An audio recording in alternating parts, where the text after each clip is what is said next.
Hello दोस्तों। एक बार फिर से स्वागत है आपका आपके अपने यूट्यूब चैनल लविशा क्लासेस में। इस क्लास में मैं आपको 14 नवंबर की जो करंट अफेयर्स से कुमार गौरव सर की क्लास की उसके नोट्स रिवाइज करवाऊंगी और साथ ही में जो स्टैटिक जीके के क्वेश्चन बनते वो भी मैं इसके साथ आपको कवर करवाऊंगी। तो आप इस क्लास के साथ लास्ट तक बने रहिएगा जिससे कि आपको कम समय में रिविज़न करने को मिले। तो चलिए स्टार्ट करते हैं इसी के साथ आज का क्वेश्चन नंबर 1। राष्ट्रीय पक्षी दिवस ये कब सेलिब्रेट किया जाता है?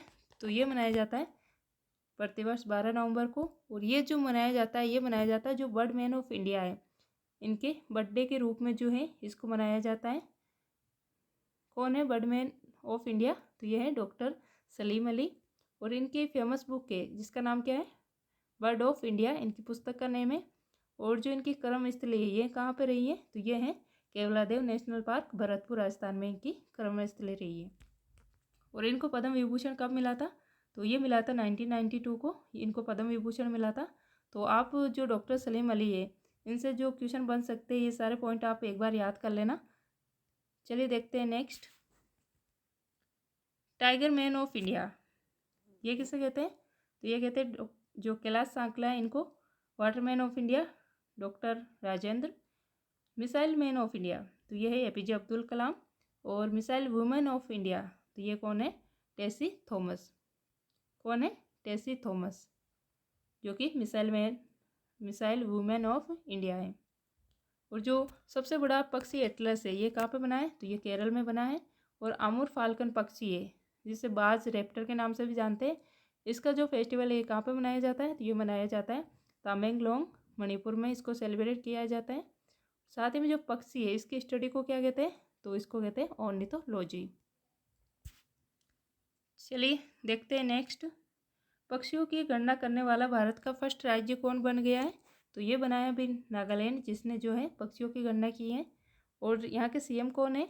तो ये हैं नेफ्यू रियो। आप ये बात ज़रूर याद रखना कि जो पक्षियों की गणना करने वाला फर्स्ट राज्य कौन सा बना है? तो ये नागालैंड बना है। ये एग्जाम में पूछ सकते हैं आपसे, फंस सकता है ये क्वेश्चन, तो आप इसे अच्छे से देख लेना। और जो 2021 है इसका विटली अवार्ड ये किसे दिया गया था? जिसे ग्रीन ऑस्कर के नाम से भी जानते हैं। तो ये दिया गया था नुक्लोफॉर्म को। किसके लिए? जो अमूर फाल्कन पक्षी है इसके संरक्षण के लिए। जबकि जो 2022 है इसका जो विटली अवार्ड है ये किसे दिया गया है? ये दिया गया है चारुदत्त मिश्र। किसके लिए दिया गया है इनको? तो जो हिम तेंदुआ है इनके संरक्षण के लिए जो है इसको 2022 का विटली अवार्ड दिया गया है। चलिए देखते हैं आज का क्वेश्चन नंबर 2। क्वेश्चन नंबर 2 है कबड्डी विश्व कप 2025 इसका आयोजन कहाँ पे किया जाएगा? तो इसका आयोजन किया जाएगा वेस्ट मिडलैंड्स इंग्लैंड में इसका आयोजन होगा। और ये जो आयोजन है ये पहली बार जो है एशिया से बाहर हो रहा है, ये भी याद रखना। यूरोप महाद्वीप में 2025 में होगा। और इसमें जो कुल टीमें हैं शामिल होंगी उनकी संख्या कितनी रहने वाली है? इसमें टोटल 16 टीमें जो है शामिल होंगी। और साथ ही में जो है इसका आज तक जो है ये 10वीं बार इसका आयोजन होने जा रहा है, जिसमें से 10 में से जो है 9 बार तो इसमें भारत ही विनर रहा है आज तक। और इस बार जो है ये वेस्ट मिडलैंड्स इंग्लैंड में इसका आयोजन होगा। चलिए देखते हैं नेक्स्ट क्वेश्चन। इसी के साथ जो इम्पोर्टेंट पॉइंट है international ICC world cup. ICC world cup 2022 इसका आयोजन कहाँ पे हुआ था? तो ये हुआ था यहाँ पे न्यूजीलैंड में। और इसमें विजेता ऑस्ट्रेलिया बना था। T20 एशिया कप जिसमें मेन में तो श्रीलंका विजेता।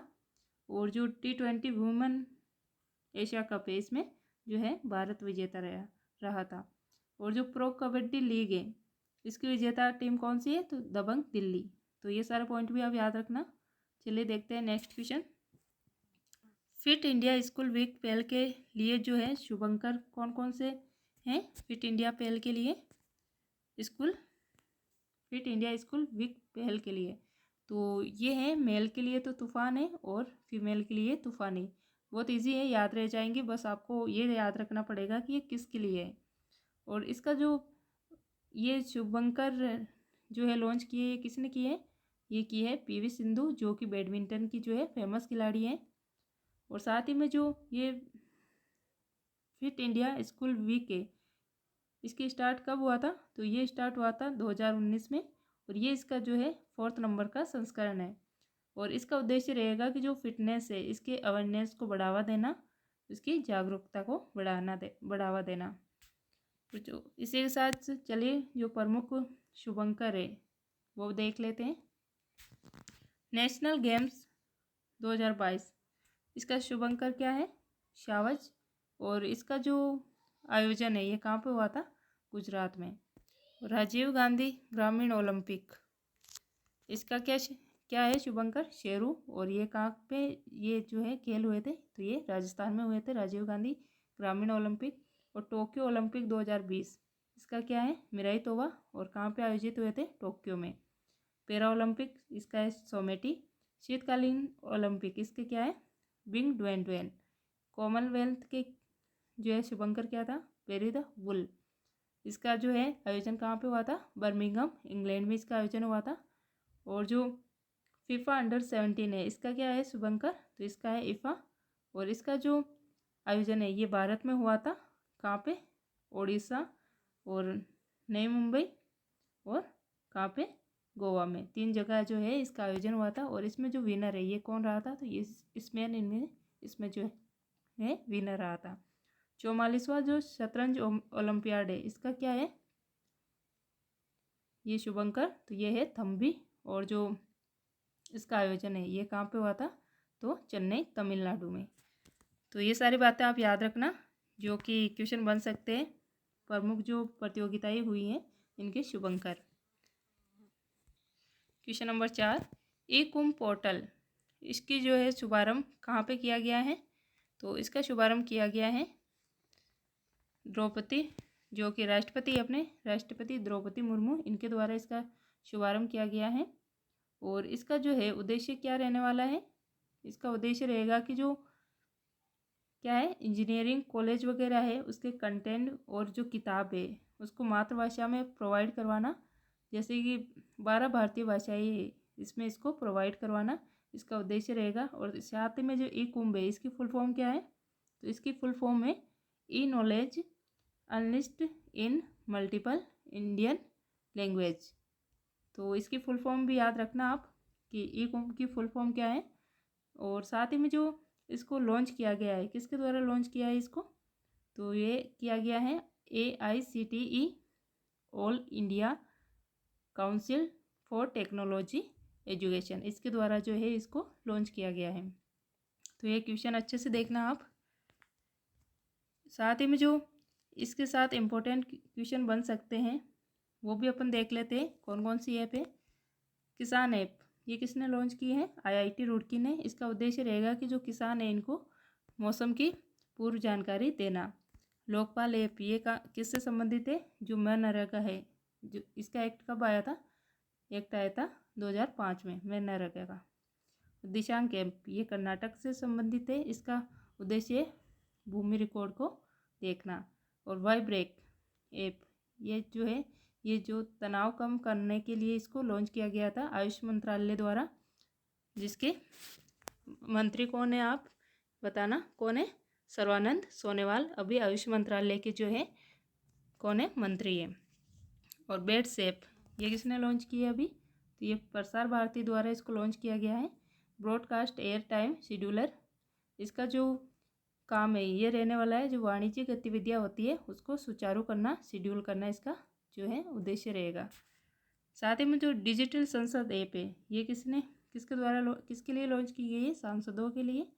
जन निगरानी ऐप, ये जम्मू कश्मीर में लॉन्च की गई है जितने भी जो ऑनलाइन योजनाएं चलती है उनकी शिकायत के लिए। सारथी ऐप सेबी द्वारा।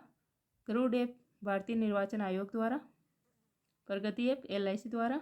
मानस ऐप प्रधान वैज्ञानिक सलाहकार द्वारा। और प्रूफ ऐप, ये जम्मू कश्मीर के उपराज्यपाल ने लॉन्च की गई है उपराज्यपाल द्वारा, जिनका नाम है मनोज सिन्हा।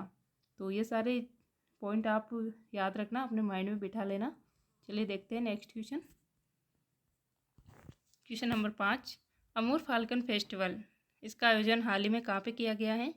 तो इसका आयोजन किया गया है मणिपुर के तामेंगलोंग में, जो है 14 नवंबर को इसका फेस्टिवल का आयोजन किया गया था। और ये जो फेस्टिवल मनाना स्टार्ट हुआ था ये हुआ था 2015 से, और ये इसका 7वां संस्करण है, ये भी याद रखना।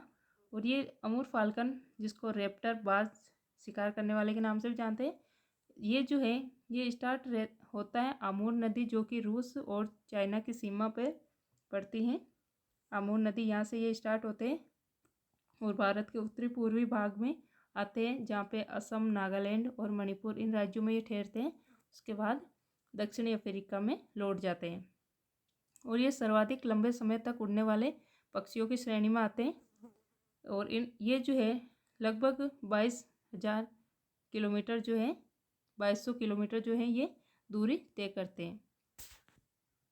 साथ ही में जो अमूर फाल्कन राजधानी है भारत की, ये कौन सी है? नागालैंड को जो है अमूर फाल्कन राजधानी कहते हैं। तो ये याद रखना आप इस फेस्टिवल से। जो मणिपुर है, इससे स्पेशल क्वेश्चन बनने वाले देखिए। जो इससे कि जो मणिपुर है इसका मार्शल आर्ट कौन सा है? थांग टा। और जो यहाँ की फेमस झील है लोकटक झील, जो कि उत्तर पूर्वी भारत की सबसे बड़ी मीठे पानी की झील है। और विश्व का एकमात्र जो तैरता हुआ नेशनल पार्क है वो भी इसी झील में है, जिसको काबुल लामजाओ नेशनल पार्क के नाम से जानते हैं, जो कि मणिपुर में है। और संगाई फेस्टिवल कहाँ पे मनाया जाता है? ये भी मणिपुर में मनाया जाता है। जो संगाई है ये मणिपुर का राजकीय पशु है, जिसे डांसिंग डियर के नाम से भी जानते हैं। और मणिपुर है, इसकी स्थापना कब हुई थी? तो इसकी स्थापना हुई थी 1972 को। और जो भारत का फर्स्ट खेल विश्वविद्यालय ये कहाँ पे बनेगा? मणिपुर की राजधानी इम्फाल में। और जो मणिपुरी भाषा है इसको संविधान में कौन से संविधान संशोधन द्वारा जोड़ा गया था? तो इसको जोड़ा गया था 1992 में 71वें संविधान संशोधन द्वारा। उस समय 3 भाषाएं जोड़ी गई थी, नमक, जिसमें नेपाली, मणिपुरी और कोंकणी, ये 3 भाषाएं जोड़ी गई थी। तो ये भी याद रखना आप। तो चलिए देखते हैं नेक्स्ट क्वेश्चन। क्वेश्चन नंबर 6,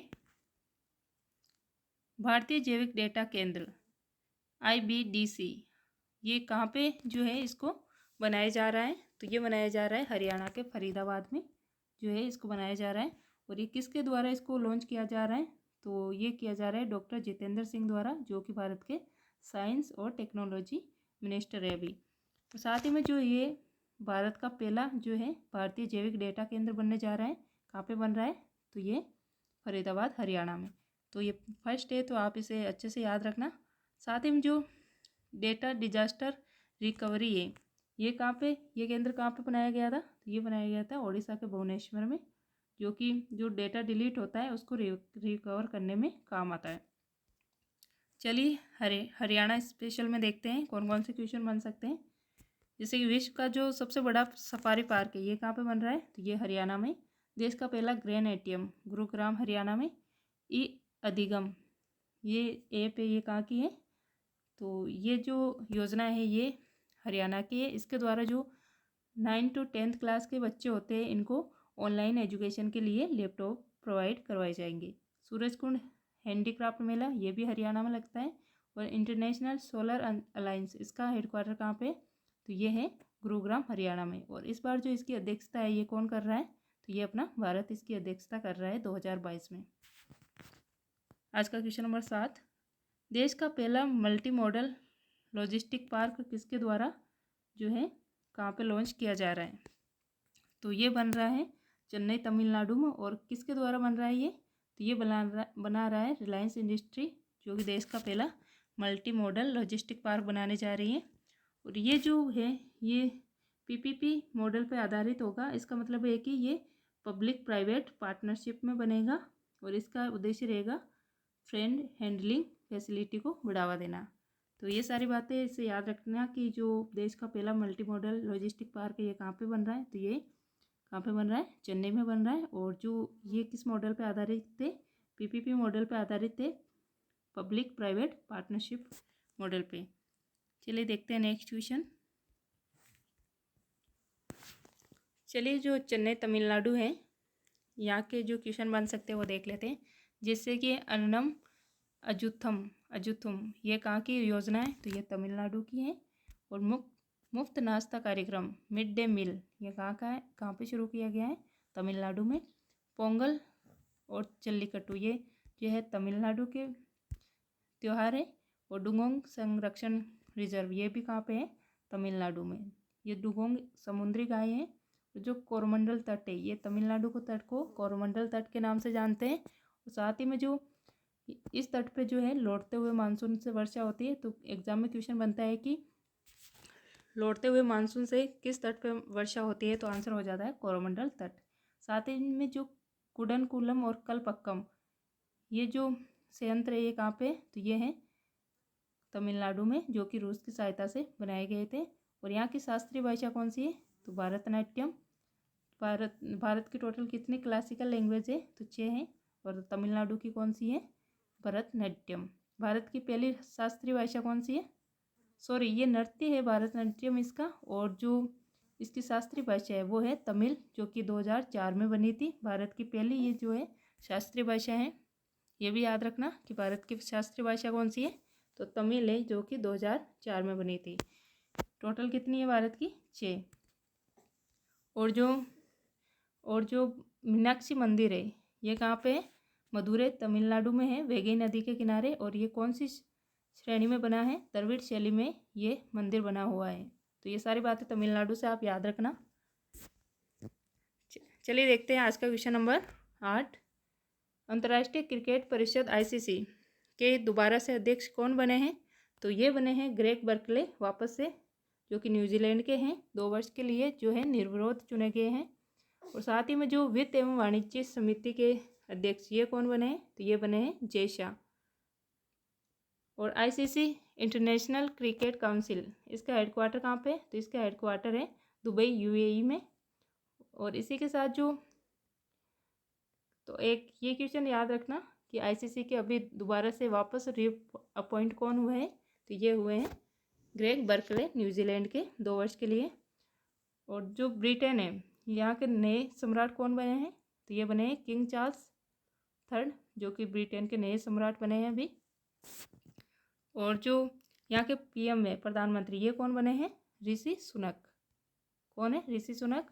और विलियम रूटो ये कहाँ के राष्ट्रपति बने हैं? तो ये भी याद रखना कि विलियम रूटो कहाँ के? केन्या के राष्ट्रपति बने हैं अभी। ऑस्ट्रेलिया के नए PM कौन बने हैं? तो ये बने हैं एल्बोनीज, ऑस्ट्रेलिया के नए प्रधानमंत्री हैं। और श्रीलंका के कौन है? दिनेश गुणवर्धने। कैटलीन नोवाक ये कहाँ की जो है पहली महिला प्रधानमंत्री बनी है? हंगरी की। और शियामारो कास्त्रो ये कहाँ की बनी है? होंडुरास की। तो ये दोनों याद रखना, आप एग्जाम में पूछ सकते हैं। फर्स्ट महिला बने हैं ये, जो कि यहाँ के प्रधानमंत्री हैं। और मार्कोस जूनियर ये कहाँ के राष्ट्रपति बने हैं? तो ये फिलीपींस के। वापस देख लेते हैं एक बार। ऑस्ट्रेलिया के नए प्रधानमंत्री कौन है? एल्बोनीज। श्रीलंका के कौन है? दिनेश गुणवर्धने। और कैटलीन नोवाक ये कहाँ की फर्स्ट महिला PM है? तो ये हंगरी की है। और शियामारो कास्त्रो ये होंडुरास की है। और मार्कोस जूनियर ये कहाँ के राष्ट्रपति बने हैं? तो ये फिलीपींस के। और जो अंतर्राष्ट्रीय व्यापार मेला है, आज का क्वेश्चन नंबर 9 है अंतर्राष्ट्रीय व्यापार मेला 2022 इसका आयोजन कहाँ पे किया जा रहा है? तो इसका किया जा रहा है नई दिल्ली में। और ये जो है इसका 41वें नंबर का संस्करण है। और इसका आयोजन होगा 14 से 27 नवंबर तक इसका आयोजन किया जाएगा। और इसका जो आयोजन है ये किसके द्वारा किया जा रहा है? इसका आयोजन किया जा रहा है पीयूष गोयल द्वारा, जो कि भारत के वाणिज्यिक और उद्योग मंत्री है अभी। और साथ ही में जो इसकी अंतर्राष्ट्रीय व्यापार मेला है इसकी थीम क्या है इस बार 2022 में? वो vocal for local, local to global ये इसकी जो है 2022 में थीम है। इसका उद्देश्य है कि जो स्वदेशी इसको बढ़ावा देना और वैश्विक ब्रांड बनाना। क्या है? स्वदेशी को बढ़ावा देना और इसको वैश्विक ब्रांड बनाना इसका उद्देश्य रहेगा। साथ ही में चलिए देखते हैं प्रमुख क्वेश्चन बनने वाले कौन कौन से क्वेश्चन बन सकते हैं। जैसे कि इंटरपोल की जो 90वीं महासभा है इसकी अध्यक्षता कौन कर रहा है इस बार? तो इसकी अध्यक्षता कर रहा है भारत। और इसका जो है आयोजन कहाँ पर किया गया था? नई दिल्ली में। और संघाई सहयोग संगठन इसकी जो है 2023 में मेज़बानी कौन करेगा? इंडिया। जबकि जो 2022 में इसकी बैठक हुई थी ये कहाँ पे हुई थी? समरकंद उज्बेकिस्तान में। और प्रधानमंत्री नरेंद्र मोदी ने इंडिया गेट पर हाल ही में किसकी प्रतिमा लगाई थी? तो ये लगाई थी सुभाष चंद्र बोस की। और जो राजपथ है इसका नाम बदल के क्या कर दिया गया है अभी? तो कर्तव्य पथ। तो ये क्वेश्चन भी इम्पोर्टेंट है, आप देख लेना। और भारत की फर्स्ट ई वेस्ट इको पार्क ये भी कहाँ पे है? तो ये भी कहाँ पे बनी है? तो ये दिल्ली में। और भारत की फर्स्ट नवीकरणीय ऊर्जा संचालित जो एयरपोर्ट है ये कहाँ पे है, ये भी जो है दिल्ली का इंदिरा गांधी एयरपोर्ट है, जो भारत का फर्स्ट नवीकरणीय ऊर्जा संचालित जो है एयरपोर्ट है। और दिल्ली के जो है नए उपराज्यपाल कौन बने हैं अभी, विनय कुमार सक्सेना। कौन है, विनय कुमार सक्सेना। तो ये सारी चीज़ें आप याद करना है एक बार। चलिए देखते हैं नेक्स्ट क्वेश्चन। साथ ही में जो दिल्ली है इसको एनसीआर जो है कब घोषित किया गया था, ये किया गया था जो 69वां संविधान संशोधन है इसके द्वारा जो दिल्ली है इसको एनसीआर घोषित किया गया था, नेशनल कैपिटल रीजन। और हरियाली फेस्टिवल ये कहाँ पर मनाया गया था, दिल्ली में। तो ये सारी बातें आप दिल्ली से याद रखना। तो चलिए देखते हैं आज का last question, question number 10। ICC T20 पुरुष क्रिकेट विश्व कप 2022 इसमें जो है विजेता कौन रहा है अभी, तो इसमें विजेता रहा है इंग्लैंड। और ये जो है इस बार दूसरी बार जीता है, फर्स्ट टाइम ये 2010 में विनर रहा था। और इसका जो आईसीसी T20 मैच है इसका आयोजन कहाँ पे हो रहा है, तो इसका आयोजन हो रहा है ऑस्ट्रेलिया में। साथ ही में जो प्लेयर ऑफ द टूर्नामेंट है ये कौन रहे हैं, सैम करन, जो कि इंग्लैंड के हैं। कौन है, सैम करन। और सर्वाधिक रन बनाने वाले कौन है, विराट कोहली। साथ ही में जो T20 वर्ल्ड कप है ये कब स्टार्ट हुआ था, ये हुआ था 2007 में। उस टाइम जो फर्स्ट टाइम विजेता बना था वो बना था अपना भारत, पाकिस्तान के खिलाफ ये मैच हुआ था। और इसका आयोजन उस टाइम हुआ था दक्षिण अफ्रीका में। तो ये सारी बातें आप याद रखना। और इसी के साथ जो इसके प्लेयर इसके अभी इसके कौन रहे हैं प्लेयर ऑफ द टूर्नामेंट, तो ये तो सैम करन रहे इंग्लैंड के। और इसका जो ये फाइनल मैच खेला गया ये खेला गया था ऑस्ट्रेलिया के मेलबोर्न में, जो कि दुनिया का दूसरा सबसे बड़ा क्रिकेट स्टेडियम है। जबकि जो पहला है वो भारत में है, मोटेरा स्टेडियम अहमदाबाद में। तो ये सारी बातें भी याद रखना। और जो इसी के साथ प्रमुख अभी प्रतियोगिताएं है ये किसने जीती है वो भी अभी देख लेते हैं। जैसे कि रणजी ट्रॉफी है, इसके विनर कौन बना है पहली बार, ये मध्य प्रदेश बना है। विजय हजारे ट्रॉफी ये किसने जीती है, हिमाचल प्रदेश ने। जो IPL है 2022 इसका विजेता कौन बना है, गुजरात, जो कि 2022 में दो नई टीमें आई थी, गुजरात टाइटंस और लखनऊ। तो ये सारी बातें याद रखना आप। तो आज के लिए बस इतना ही। आपको ये क्लास कैसी लगी, कम समय में आपको ये जो है रिवीजन कैसा लग रहा है आप ज़रूर बताना। और अगर आप इस चैनल पे नए हो तो प्लीज़ आप इसे सब्सक्राइब करना और ज़्यादा से ज़्यादा शेयर करना, जिससे कि मैं आपके लिए आगे भी ऐसी ही क्लास ला पाऊँ। तो चलिए आज के लिए बस इतना ही, पढ़ते रहिएगा। Thank you.